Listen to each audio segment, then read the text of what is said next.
Welcome to Nottingham's National Water Sports Centre, where one World and 3 European Championships are about to be decided as Powerboat GP goes international.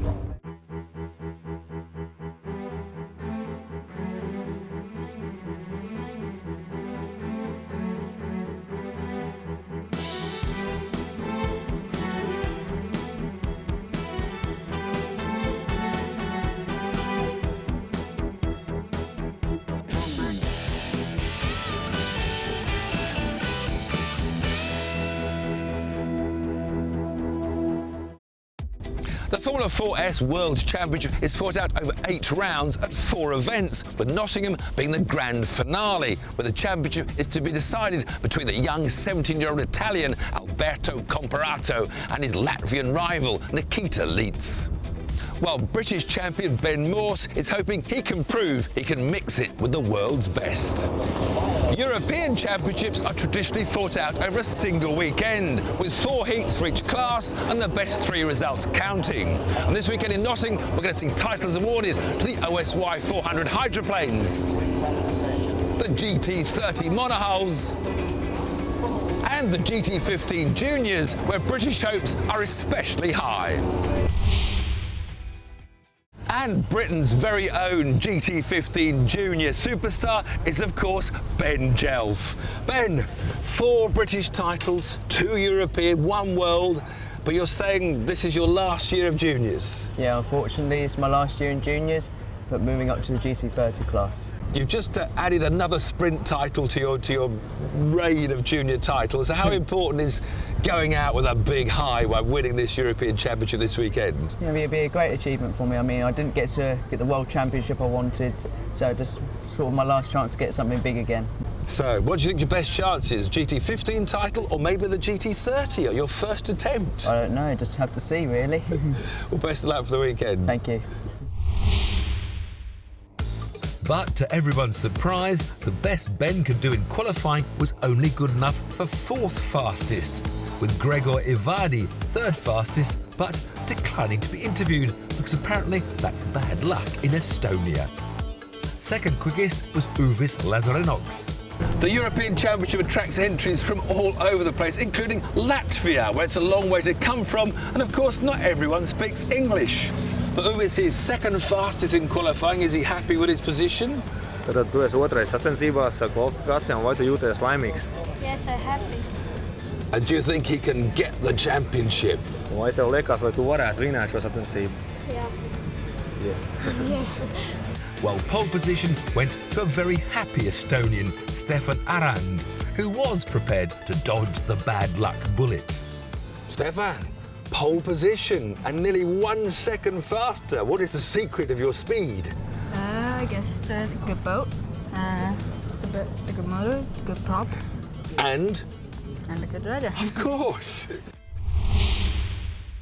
So the stage is set, and it's time for us to join our race commentator, Jason Mantrip, to see how the first 2 heats go.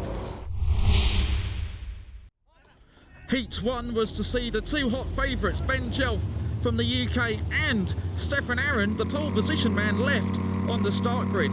It was good news though for Uvis Lazarenox, who gets a good start and starts to pull away from the rest of the pack on the run up to the first turn. Thomas Mantrip in boat 12 also with a good start, as did Avadi in boat number 2. It was number 2 who got to the first turn first, but Lazarenox in the red boat having a coming together with Avadi as they run down the racecourse. Thomas Mantrip in 12 and Rene Souk in the green boat running side by side as they did in the World Championships earlier during the season. But it was Rene Souk who passed Mantrip, and Mantrip struggling with the wrong choice of boat. Stefan Arand recovering from his bad start, passes Mantrip. He gets the job done by the time they get up to the top turn, so Mantrip drops down the field. The question was though, where would Ben Jelf end up during the race? One boat pulls off the racecourse, so that's another position up for Jelf. But it was Uvis Lazarenox who was coming down the racecourse to win heat number 1. On to heat number 2 then, as all the boats pull away. A very strong field for this European Championship. One boat getting left on the start as the rest of the field made their way up towards the first turn. Uvas Lazaranox was to have the advantage with the pole position and once again finding himself side by side with Avadi. They all make it safely round the turn with Mantrip trying to keep out of trouble in the mid-pack. Avadi and Lazaranox running side by side down towards the pit turn, but it was Lazaranox to once again defend his first position. Two arch rivals from the UK, Ben Jelf trying to find his way past Thomas Mantrip, but Mantrip all on the defensive in heat number 2. It was a bad day for Jelf and a little bit better day for Mantrip. These two, Tom Koo in number 68 and Rene Souk, were running very, very tight together when this happened. Rene Souk collecting Tom Koo at the top end of the racecourse. Both lucky drivers indeed. Stefan Arendt having a much better race in heat number 2, but it still wasn't good enough to catch up with the race leader. Side by side then as they came down towards the start-finish turn, and Stefan Arendt made one final attempt, but he didn't quite get there. So after 2 races, Lazaranox leads then with Avadi second and Arendt third with 469 points. Can he win the third heat? Can you finish the championship in 3 straight wins, do you think? Kā tev liekas, vai tu nominēsi visi 3 uzvarā, būs 1., 2., 3. vieta visu pēc kārtas? Yes. He nearly took to the skies in front of you at one. Did you think you were going to go underneath him? Yeah, I did, but I tried to go inside, but he made it there and blocked me.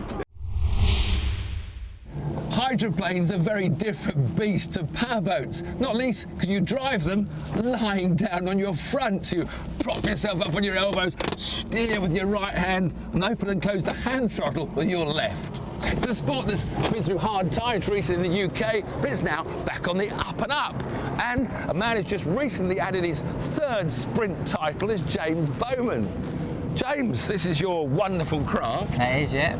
Don't you feel a little bit sort of exposed and fragile just in this little bit of wood? Not anymore. Did it first, but not now. So where have they got an advantage, the Europeans? Just they got better engines or propellers? Or Propellers, they're a lot more advanced with their propellers, yeah. We're a bit behind, but we're working on it. And then what's the skill in the wind? What you actually slide your body up and down as you head into the wind? Yeah, if you use your body as the trim, you haven't got no power trim buttons like the Formula 4s. You just have to use either your feet or your arms, and there's a fin on the left sponson, so as you come into a corner you generally have to settle the boat so that the fin gets some grip, and then that gives you some steerage to then So you try can only turn left and you can't turn right? You can try, but yeah, normally end up badly. Well, very best of luck. We look forward to seeing you beat these Europeans this weekend. Thank you very much, I'll try. Things didn't go too well for James in qualifying, with engine troubles dropping him to 12th in the 14-boat field. Well, we had issues with the first engine, which I had on. I couldn't get the revs out of it, and we adjusted the setter and the mixtures and whatnot. Still no good, so when there was a stoppage, we thought we'd quickly try and change the engine, so we done 1 manic engine change, and seemed even worse. So then we now resorted to the first one again, and we had 10 minutes when Miroslav went over to change it, and we managed to change it and get some laps in. But then I got too excited and ran out of fuel. Best Brit was Luke Hugman in 4th. What do you think they've got the edge? Is it just propellers, engines? Well, if I knew that, I wouldn't be sitting in 4th by now. No, they've got something amazing. To find it, it's going to cost my dad and the sponsors a hell of a lot to do it, but we'll try it. Fast lady Annika Souk was delighted to have qualified 3rd. That's amazing for me. You're surprised by this time? Yes, very surprised. Poland's Cezary Studik was frustrated to have missed out on pole position by just 1/100th of a second. To be honest, I think I'm a little faster than him, but I didn't have any possibility to get clear water to get a really good speed. While top spot went to another Estonian who wasn't in the mood for an interview. World champion Rasmus Haugasmägi.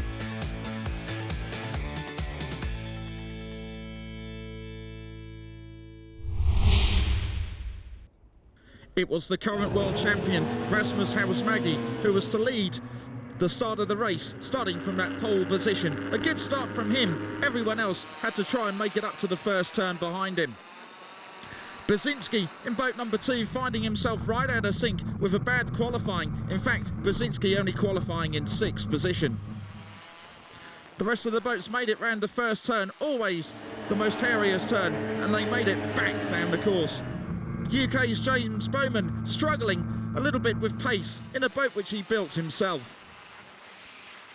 Another driver also a little bit down the field was Luke Hugman, trying to make up some positions and this time succeeding. But both of the UK drivers struggling with pace over the course of the weekend. You can see how far Bowman is back as he gets passed once again by another boat. But these two having a good scrap of Gintras in number 21 and Hugman on the outside in 87. Hugman trying his best to get past Gintras and tries to make it stick at the top end of the racecourse. He goes through on the inside, he pushes out Gintras wide on the exit of the turn. A good scrap developing between these two, but the race leader was running away into the distance. Rasmus Hausmägi proving himself once again. He's a world champion and he's on his way home to being a European champion as well, and wins heat number 1. On to heat 2 then, and the full field of the OSY 400 contingent pull away from the start pontoon with nobody left. A good start from the Swedish driver Glenn Safwy in boat number 60. Once again at the pit turn it gets very, very rough, and especially for one driver, Annika Suk, who destroys her chances of winning by running into the turn buoys. On the restart once again, everyone pulls away from the start grid, with the UK driver Luke Hugman right in the centre of things. Brzezinski has a good look around because he knows that he is in a chance of winning as well. But it was going to be very, very tough to beat the driver with the black boat, Rasmus Hausmägi, who is round at the top. He was chased all weekend very hard by Stronach in boat number 29. Everyone else round the top turn safely, with the UK driver Luke Hugman heading the 4 Brits in the race. We look down upon James Bowman, who was chasing hard. Brzezinski was struggling, but he was still in 3rd position ahead of 21, Gintras. Brzezinski defending well, a very, very tough and ruthless driver at times. Michael Kuss out of the race in boat number 52. It didn't affect things though, because Rasmus Hausmägi making his way to another checkered flag. It puts him at the top of the leaderboard with 800 points, with Stronach second is 600 points, and then Brzezinski 3rd position. Well, it's a little bit better than it was in the first heat with the racing, but the conditions are still rough. So hopefully we'll get the 3rd race as well, and hopefully we'll get to win as well. I will speak with my mechanics. We try to find another setup. I need to look into my books, into my notes, what I have before, what I used before here. So maybe I will change something and we see in the 3rd heat. Do you think you can go any faster in the last 2 heats, or you think 3rd is the best you can think of? Czy myślisz, że to może, że jeszcze wiesz przejdzie jako 3? Nie. No, he's saying in the moment this stuff what you have propeller engine is maximum for 3rd place. Okay, it's possible. Happened everything, but race is race, we see. So 2 heats done for both the GT15 Juniors and the hydroplanes, both dominated by Baltic neighbours Estonia and Latvia. Make sure you join us after the break, but it's time for the GT30s and Formula 4 catamarans.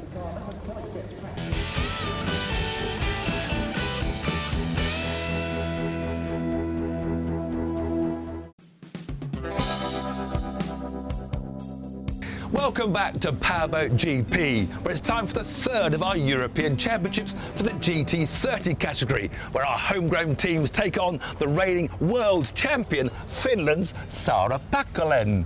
Sara, beating all the boys, it must have been a great day when you won the world championship. Well, yeah, and it was Well, it was great and a little overwhelming. So, this is a sudden rise to fame. Well, yeah, it all happened during the winter. We got a new boat and we modified our propellers and, well, it all just clicked this year, so.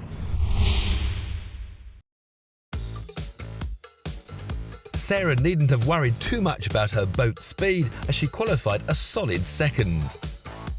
It was pretty good. Yeah, I didn't mess up or anything, so I'm pretty happy. But it was Ben Jelf who had the biggest smile. Yeah, I'm very pleased with the position, just to make up for the GT15 and just hopefully get out there and win both of them. A busy weekend for young Ben Jelf, starring in not only the GT15s but also the GT30s as well. Two drivers not getting away, and it was disaster then for Sarah Packalen, who was left at the start grid along with Jordan Muckles. The rest of the field made their way up to the first turn, with Ben Jelf starting from that pole position. He knew that he was an advantage.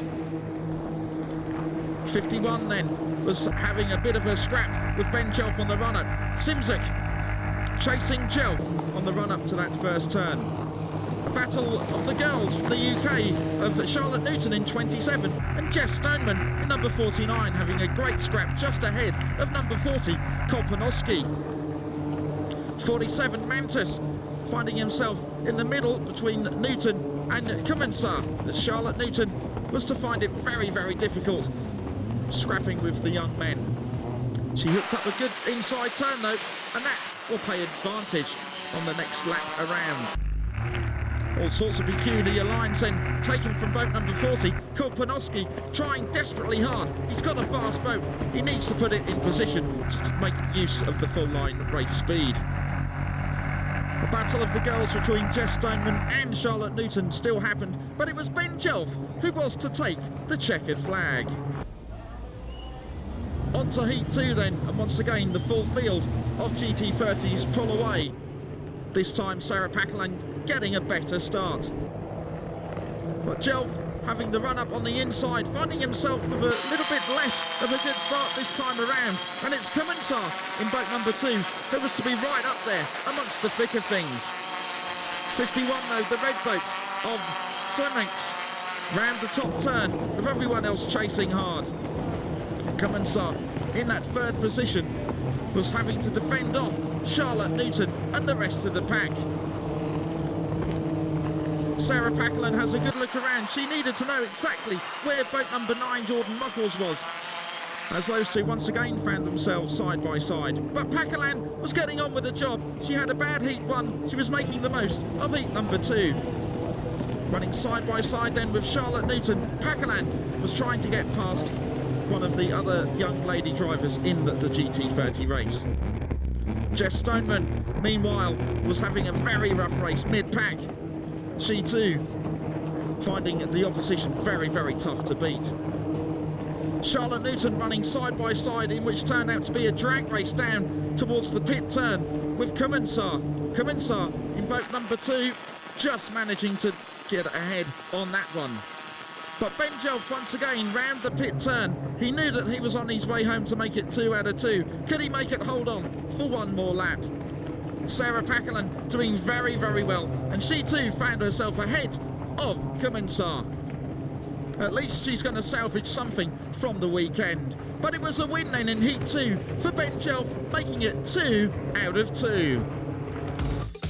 So the young man who's multitasking this weekend, not only in the GT30 race but also in GT15, finds himself right at the top of the leaderboard with 800 points. A great effort from Jelf. Yeah, I mean GT30 is going really good this weekend. Just hopefully now we can do it in GT15. I don't know what can I do with my boat, so that's all on this moment. Well, of course I'm aiming for the first, but I'll be satisfied with 2. Nearly held her off till the finish. Yeah, it's like so much better than national racing. It's so much fun because you're just battling with like other people, but she's got more speed than me, but I can get her on the turns because she goes really wide, but it's just really so much better than national racing. And so to the main event, the final rounds of the World Championship for Formula 4S catamarans. And this championship is currently being led by Latvian Nikita Līts, who, having won the first 3 races, it's all gone a bit down. Now Alberto is just 2 points behind you. Nikita, what happened in your home race in Latvia? Race all the time in this place. I don't have luck, and in this time was the same, and we have some technical problems. And then I crashed the buoy and also caught the penalties, and that's why we go down. And now it's we are very close, and it's very hard now, and we will fight. How about the course here, Doctor? Do you like the 2-point course? For me, it's the first time in the Great Britain, and this course I have heard about it, and it's okay, but it's a very strong wind, and need to be safe here, because we need the points, need to finish, need to be in the top, and not to lose at all our podium. So. Okay, well, welcome to Britain, and the very best of luck for the weekend. Thank you very much. Unlike the European Championships with their 4 heats, the F4S have just 1 round each day. And after the first qualifying session, it's Alberto Comparato on pole for the penultimate round of the championship. Alberto, pole position for a very important race. Are you feeling good? Yes, all good. Championship leader Nikita Līts, despite only qualifying 3rd, remained in a relaxed mood. No worries? Huh? No problems? No problem. While the man that split them, Sweden's Jesper Fors, was more concerned with grabbing 3rd in the championship. I don't know, just to keep Maniewski away. He's in the 1st spot and I'm in the 4th, so we'll try for aim for the podium places. The best of the Brits was, as expected, Ben Morse. Have you changed anything? No, we're going exactly how we were in qualifying. We know it's quite quick setup, so hopefully they'll lose a bit because they would have had a qualifying setup and a race setup. So hopefully we can put ourselves up there on the first lap and see what happens. While Sam Whittle was delighted to be 5th, just over 1/10 of a second behind Ben. Yeah, I'm really pleased with it. It's going really well this weekend, so hopefully for the first race, see what happens. 10 boats line up for the F4S last but 1 race in the World Championships, and Natalie Craddock in 88 gets left on the start grid as the 9 other boats disappear, and she now has to play catch up with them. But look at these 3. It will be Comparato, who's just out of shot at the moment, Jesper Fors in 45, and Nikita Līts as they all charge up towards the first turn. Comparato in the yellow boat in number 7 will arrive at the turn first, and there is the turn boy. He'll trim in now, and he'll want to keep it fairly tight, but Jesper Fors in 45 can see the potential of trying to take a much tighter line as the rest of the field now negotiate the top turn. So Ben Morse then, if we look back from Ben Morse's boat, you can see he is about mid-pack at the moment, qualified in 4th position in actual fact for the race. Side by side then, and there's less than half a boat width between these 2. Jesper Fors on the inside as they arrive at the pit turn, and Nikita Līts, and this is a good shot. As we look up the cockpit then, you can see the trim buttons, the driver there just adjusting the trim, and that works the angle of the engine on the back of the boat to give more lift, to get more of the boat out of the water, to give it less friction, and the faster you will go. So already at the early stages of the race, it looks like Comparato, the race leader, has already made a lapping situation with Mark Williams, who's way down the pack, a very experienced driver in actual fact, but struggling today in the F4S. Now Nikita Līts then, currently laying in 3rd position. Oh, he's had a moment, and the boat, he overcooked it there. You see the angle of the engine pointing in totally the wrong direction, and that's cost him a few seconds, and now he's going to have to work very, very hard to try and salvage that. Remember, he is leading the World Championships. He won't want to be making mistakes like that. Comparato, though, knows that he is in a very, very strong position. He can't relax too much because Jesper Fors in 45 is still chasing hard with Nikita Līts just hanging in there. Ben Morse, at the moment, he's the leading UK driver, just ahead of Sam Whittle in actual fact in boat number 30. Jesper Fors then in 45 in the older style Moldgard, a little bit different to the one that Ben Morse drives, which is the new one. But it still works for Jesper Fors as he's chasing this man all the way, number 7, Alberto Comparato from Italy. So Nikita Leeks then will make a couple of final attempts, I think, to try and catch up with Jesper Fors, but Jesper really seems to have the throttle full open. But it's too late, and Alberto Comparato wins the first race. So second then was a strong Jesper Fors, and then it was Nikita Leeks who finishes in third position, with Ben Morse heading at the Brits. You are now the leader of the championship. Yes. So what is the plan for tomorrow? To hold back or to go again? To win the race. Yeah, I was pushing as hard as I could, but it wasn't enough and I didn't want to risk anything. It was very close, but very hard. And no space to come in front, and in the end make one mistake, and the gap was more bigger, and after was a finish. So as the Formula 4S World Championship swings in the Italians' favour, it's time for us to take a break. Make sure you join us when we return with more international powerboating action.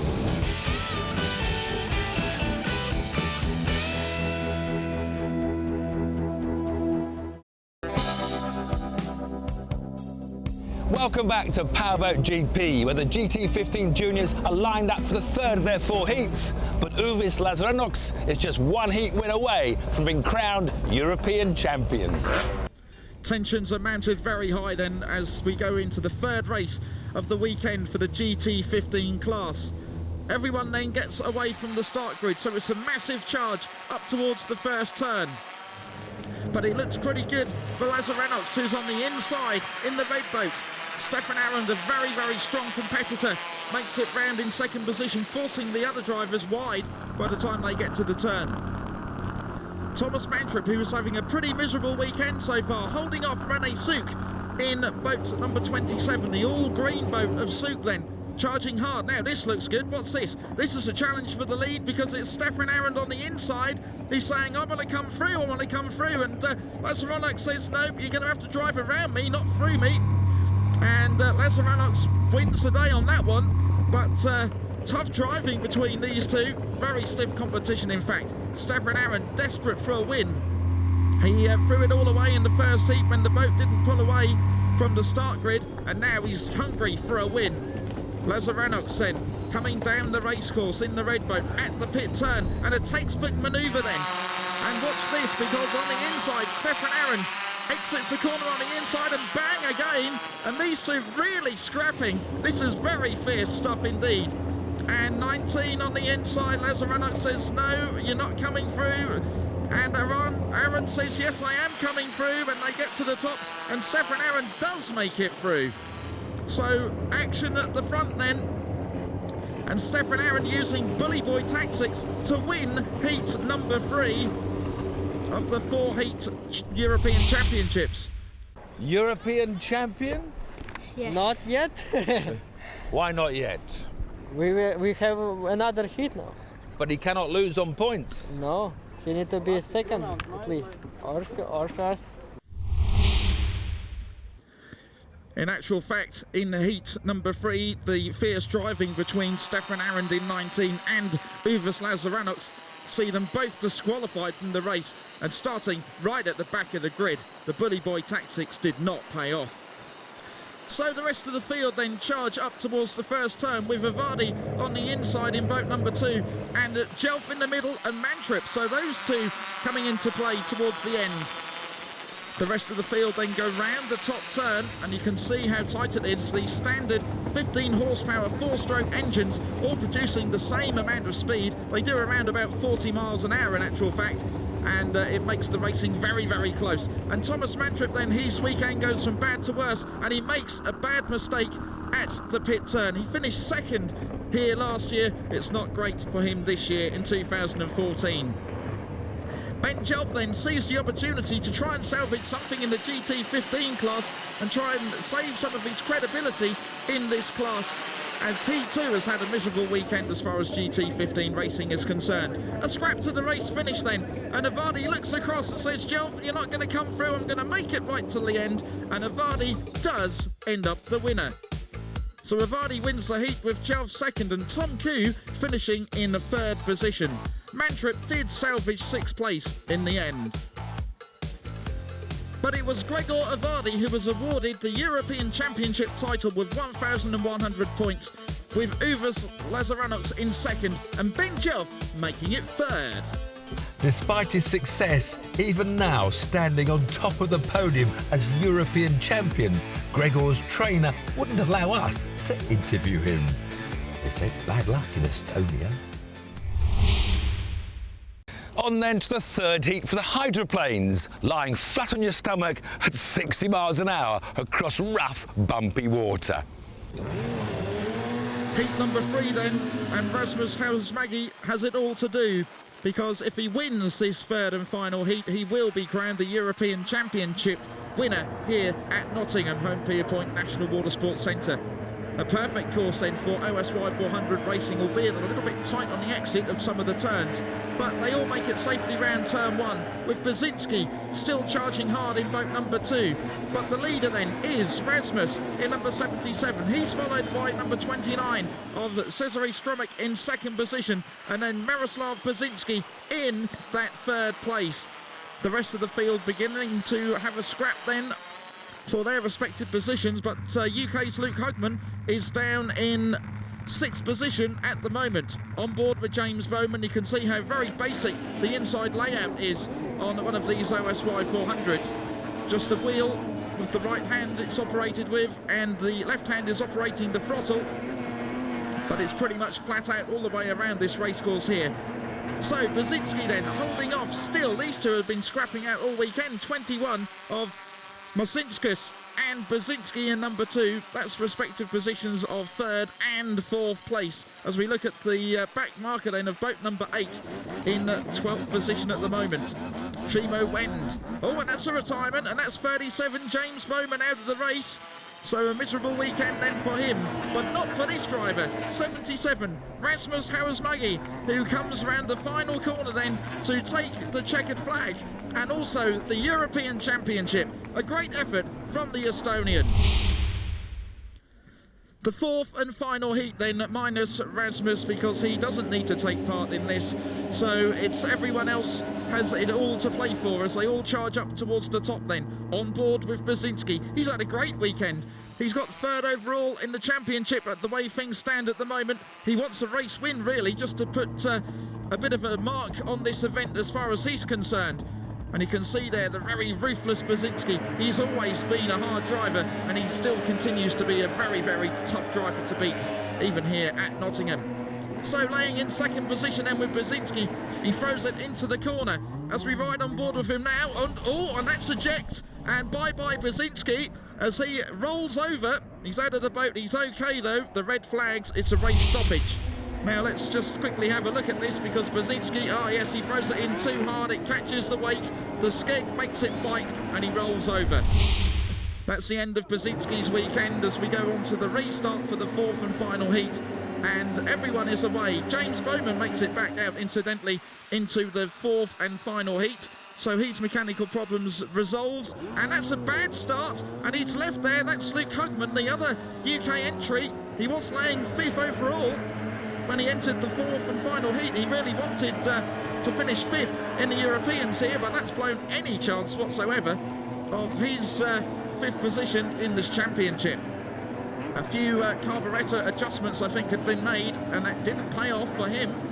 So everyone else then safely around the race course as we look at the German driver there. But here is the leader, number 29, Cezary Strumik.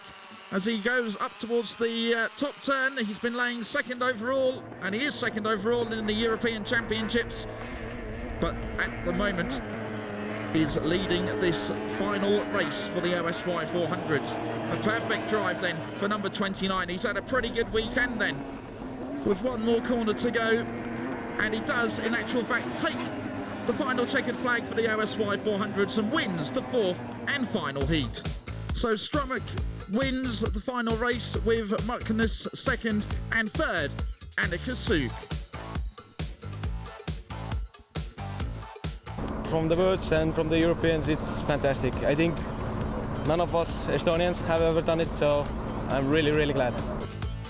A great day at the office for Rasmus then, doing the double. He was World Championship in June and now European Championship here now in August. Brilliant drive from Rasmus Harrismägi, the Estonian.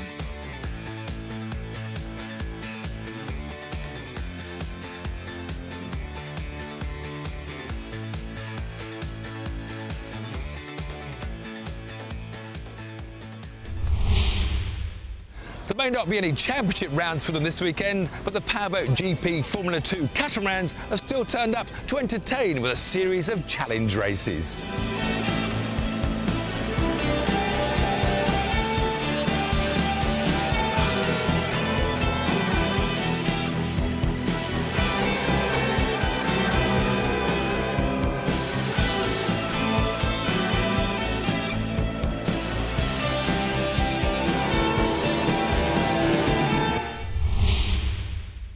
While this weekend might be just a bit of fun for the Formula 2 competitors, it's a very serious one for the rest of the classes. And we still have one European and one world title to be decided. So make sure you join us after the break.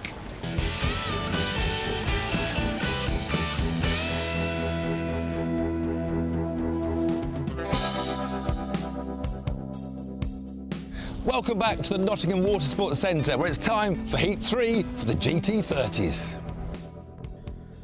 So the red lights then go out and the Heat 3 starts with Ben Jelf in that pole position. What can he do from there? He knows that European Championships is pretty much his to win here this weekend. So they all go up towards the first turn, but a good start from Sarah Paquelin. Now that's much more of her form, and Ben Jelf actually has a bit of a spin at the top there. Oh, he's not happy, is he? He waves his hand up in the air and says, I'm not very happy with that one.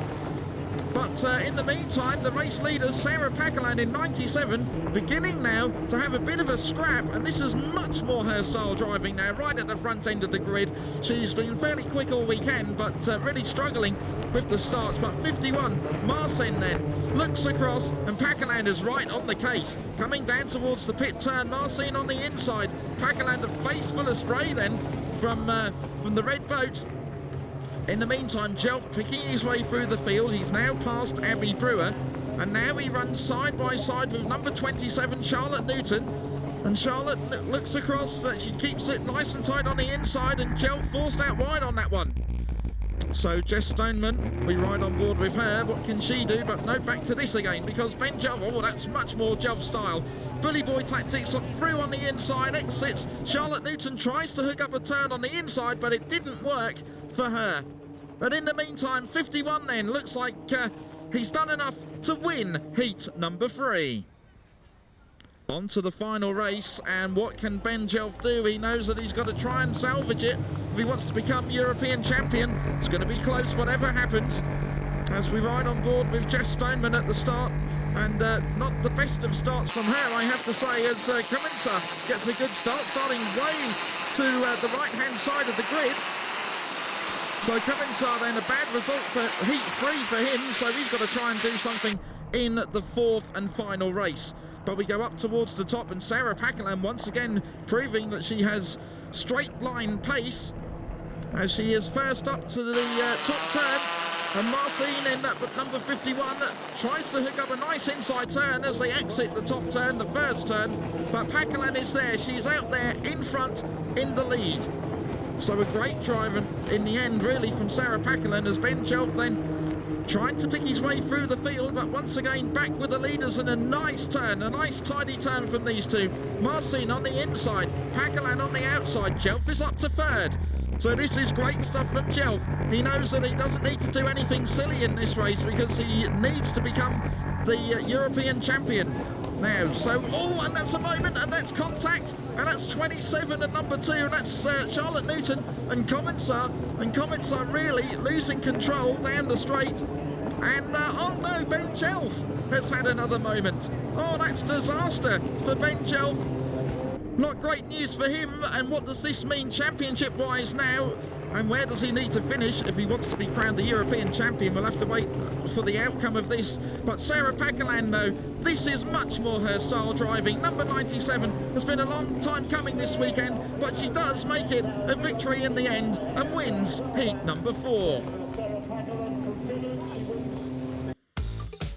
So Sarah Paquelin does make it a win then in the end, with Marcin in second position, and Ben Jelf did get up to third with all that drama.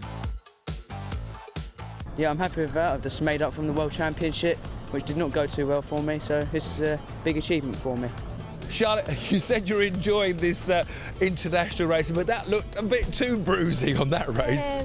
Yeah, it was definitely, it's good, but other drivers don't drive like they do in England, so they take it like extreme, so they just drive into it. Ben Jelf then is crowned European champion with 1,025 points. It was close in the end.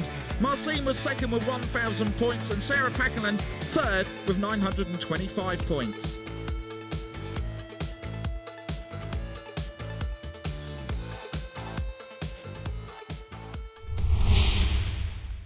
Whilst qualifying for the final round of the Formula 4S World Championship all went to plan for Italian Championship leader Alberto Camparato, it wasn't such good news for his main rival, Nikita Lietz. We had some problems with the electric, no contact, and now we fixed it, and we hope that it will work all the race, and hope we will finish the race, and hope we will be on the top. So Another pole position, so now one more perfect start, and fingers crossed. Yes, hope for a race like yesterday. So the final round of the World F4S Championships starts here with Alberto Camparato in the pole position spot. A good pull away from him, and what are we watching here? That's Nikita Lietz. The engine comes to a bit of a stop. Oh no, and that could be the championship thrown away for Nikita. That's bad news. It's good news for Camparato though, isn't it? Because he can wander off into the distance knowing that he's not really under any threat whatsoever from Nikita. So they charge up, and everyone then round the pit turn. It gets very busy, and later on during the Grand Prix it will get very, very rough and choppy there. So Camparato then safely in the lead. Mick Pillow, one of the UK drivers, just going through the shot there, and also Natalie Craddock as Nikita passes Natalie. And Natalie actually had to receive some medical care after the race on Saturday, as she was overcome with fumes from her boat. So she's okay now, of course, and safe to race. But let's see then, Nikita trying to get on with the job, and now next on the hit list is Ben Morse.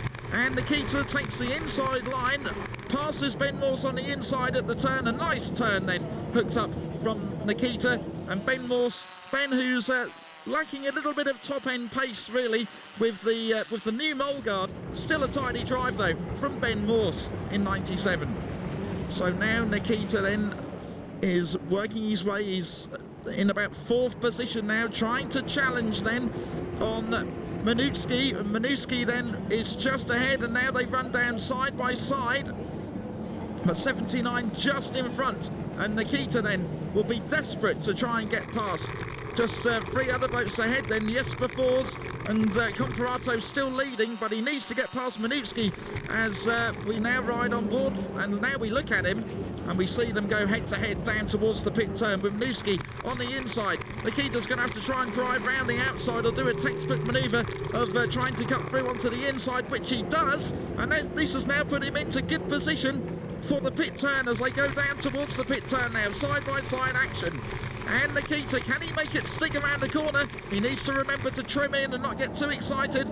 But Manutski just seems to be a little bit in front. But look at that. He turns it on a sixpence and Nikita goes through to third. Manutski relegated to fourth position now.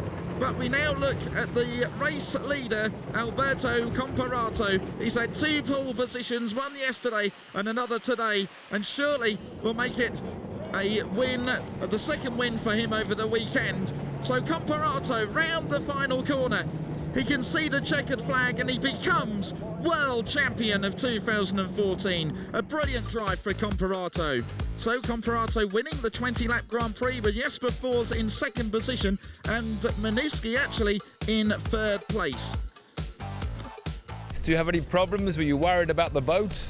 No, only in the sun, a little bit, but all is good. The World Championship standings are Camparato the winner Nikita Luke's second position in the championships and Adrian Manutski third. Ben Morse, the highest placed Brit, up to 8th position.